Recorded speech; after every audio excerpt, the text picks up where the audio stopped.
Hey guys, we're Blunger95, recording live from the local county prison cell. I finally got a day off, so let's take advantage of that. Oh, by the way, if anyone brings up that I forgot to mention Archie Comic Sonic in the last video, I'm gonna block you. But anyway, this fight is one I've been kind of hesitant to do. I put it on the back, I put it, like, towards the back end of things I was gonna do, and then I started thinking about it a little bit more, and I was like, this isn't as bad as I thought it was. And then I started thinking about it more than that, and I was like, this is actually really good. And then a little bit more, and I'm like, this is the complete opposite of what I thought it was initially. Or could be the complete opposite of what I thought it was initially, at least. But I'm not going to leave you in suspense anymore. It's Diavolo from JoJo's Bizarre Adventures, specifically Part 4 Fantoria, and Overhaul or Chisaki from My Hero Academia. So, yeah, there is, like, we've got a mafia boss and a yakuza boss going up against each other, but we've also got, two complete fucking lunatics. Um, Diavolo having multiple personality disorder, dudes, with vinegar opio, or dopio, I should say. And, overall, not only being germophobic, but also thinking that, the entire world needs to be, like, thinking that everyone should just, like, that heroes and villains shouldn't be organized institutions, and the mafia should have more, the yakuza should have more power. The League of Villains has kind of created a power vacuum. Blah, blah, blah. There's this whole the thing, but yeah, this is gonna be pretty awesome, I think. There was a lot of people thinking like, well, no, you should do Chisaki versus Scar, Overhaul versus Scar from Full Metal Alchemist, because not only do they have the same power, but they also are hypocritical in using that power because and they think themselves like the one destined to eliminate those with the same power and all that. Like Scar says that alchemists are, abusing the laws of nature, but yet he uses alchemy to kill them. And Chisaki says that those with quirks shouldn't, and people shouldn't have quirks, and he goes around erasing people's quirks, but then he uses a quirk to kill people. Hypocrite. First of all, I don't think hypocritical use of power is enough of a basis to make a fight off of. Secondly, you've heard my opinions of having the same power. I I just don't. I think that's kind of a stupid reason to do a fight. Um, you can kind of market a fight with that, but don't literally just put two ice characters together because they're ice. Looking at you, Sub Zero Glacius. To a lesser extent as Death Gray, but eh. Yeah, actually no, as Death Gray too. Now that I think about it, fuck them. Um, but yeah, so I think this is actually a pretty. Plus, like both these characters had animes with them in them recently. Not recently. I guess Overhaul was what, like a year ago. My Hero and uh Part 4 in the sub at least was done a year or two ago. So it's more of a topical fight. But let's get into it at least because I've spent 4 minutes just talking about this. Um, so Diavolo, like I said, he's multiple personality and shares it with Doppio, but he also is the mafia boss. He is the boss of the Italian mafia in 19, what is it, like 1995 or something? It's like the 2000s or something like that. I don't know. But a lot of that is due to him having his stand, King Crimson, which is a lot of people consider it a Dio and the World ripoff, but it is a very powerful stand, and it does contribute to its success pretty much in its entirety. Also, having the connections that come with being a mafia boss, but that's like that. One happened before the other there. Um, but yeah, so Diavolo doesn't really have his own ability. Really, he's kind of deceptively buff, but other than that, he doesn't really like have. He doesn't have the same like. He's not like Jotaro where he's a badass. You know what I mean? Where he's like, oh, I'll beat the shit out of you, regardless of my stand being here. Um, though you could make some comparison to Star Platinum and King Crimson, though I don't believe King Crimson's the strongest Star Platinum. Let me explain. The feats of strength we've seen from King Crimson go like punching through a wall, punching through a person, karate chopping somebody literally in half. Very strong feats to be sure, but I don't think it measures up to Star Platinum with its like complete like devastation levels of strength. It definitely is superhumanly strong, but it's not, and I don't think it has anywhere near the speed of Star Platinum, at least with its actual movement. Get into that in a second.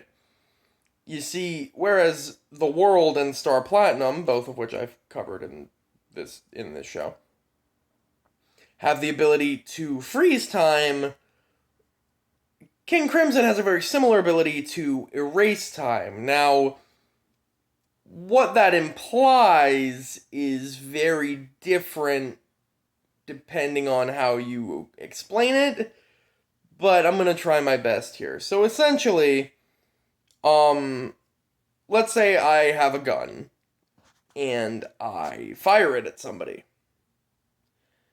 That is the cause or the action. Them getting shot by the bullet is the effect or the result, if you will.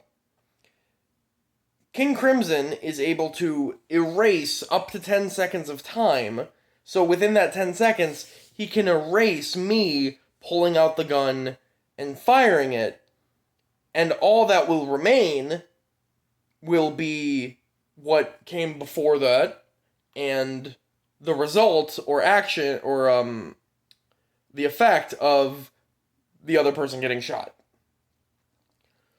So essentially what happens within the timeline is nothing, person gets shot. Like bullet hits person. Nobody fired a gun, nobody pulled out a gun, but the person still got shot. Now, because of that kind of like, because it kind of paints time in this way of like, predestined events, despite the fact that, there's other parts of King Crimson that counteract that,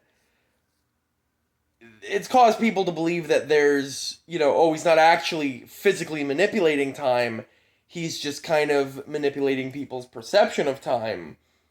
Because it is also explained that he can move around within erased time, but if he's erasing time, how is he inside it if it's being erased? It's not like a time skip or a time freeze where, like time is frozen or something and he can manipulate it. So people think it's like, oh, well, he's just kind of erasing people's memories of these events, and so to them it's essentially skipping. But that's not really reflected within the source material, the manga or the anime for that matter. And the explanation given in those is that he is literally erasing time, and we even see it in the sense of like a void representing the erased time. So I guess we do have to consider that he is physically manipulating time, and that does also come in with his substand being Epitaph, which is just precognition for the same amount of time. He can see what might happen. He can predict the future for up to the next 10 seconds. Which comes in handy because it lets him know ahead of time what events are going to attempt to happen, so that he knows what to attempt to erase to put himself in an advantageous position. Because during that period of erase time, he can still move around and change his actions and all that, but he can't interact with other people. His body and King Crimson become intangible during that space. So it's not like Dio with the world where he can freeze time and kill you and then unfreeze time and you're dead. This is like he can basically move around, and then like he can take this 10-second span of time. If you look at it like an editing booth or something, or like a film strip, it actually kind of works a little easier. Where he can kind of do whatever he wants and then erase time, and then next thing you know, he's just somewhere else. So yeah, I'm gonna try to get through Chisaki really quickly here because this is kind of a long ass one. So, yeah, so that's Diavolo. So Chisaki Overhaul, is the Yakuza boss after he betrayed and, hospitalized his mentor, who was the Yakuza boss who brought him in. Overhaul decided, he was gonna just kind of declare war on everyone with quirks, and heroes and villains. He was gonna recruit the villains, but he was going to declare war on heroes. And, all in the glorious name of the Mafia, and, in the name of his, father who disapproved with everything, doing it all to make him proud. Well, he definitely had the right quirk to do it, because he has the ability to manipulate matter, specifically the ability to disassemble and reassemble matter. And it doesn't just have to be living things. He can do this with the ground, he can do this with a weapon, he can do this with whatever he wants, really. It's the ability, he's essentially an alchemist. I talked about Scar earlier, but he's essentially an alchemist. He can, he can take the floor and turn it into spikes, break down the floor and then instantly reshape it into spikes so that the floor is now spikes. He can, but he doesn't have to reassemble it. He can take a human and just disassemble them at like a molecular level, and next thing you know, they're just a pool of blood on the ground. So that, makes him kind of a threat where he can just kind of touch you. He does have to have skin-to-skin contact, which is unfortunate for him because he's a germaphobe. But it's that, that is a power that I would believe somebody single-handedly takes over the underground Yakuza, has. But it doesn't stop there. You see, he doesn't have to reassemble people, but he can. Including himself and other people. So, as well as, healing himself, if he gets a wound, he can kind of just deassemble and reassemble it, and then he's fine. If he loses a limb, he can just disassemble the limb and then reassemble it onto himself so that he has, that limb again. But there is another ability he has, and that is the ability to kind of absorb people, in the sense that he can deassemble them and then reassemble them and reintegrate them into himself, thus kind of transforming his body, fusing the two together. And if he takes a person who happens to have a quirk, he can also use that quirk, which is very terrifying in a world considering some of the quirks some of these people have. But, he gets to basically just absorb people, and if he does this enough, or he does this with his environment as well, he can... very nice, professional. He can also, turn himself into a giant monster that took on full power, full cowling Deku. So, into the analysis of this fight, At first, I thought, oh, well, and usually the way these JoJo's fights go is if you don't have a way of interacting with a stand, or, like, if you're not more powerful than the stand itself, you're kind of screwed, right? Because no matter how much power you have, there's really no way that you're going to beat a stand user without either being able to, interact with the stand in some way, or just be so powerful that the stand can't kill you, making it completely, like, irrelevant, essentially.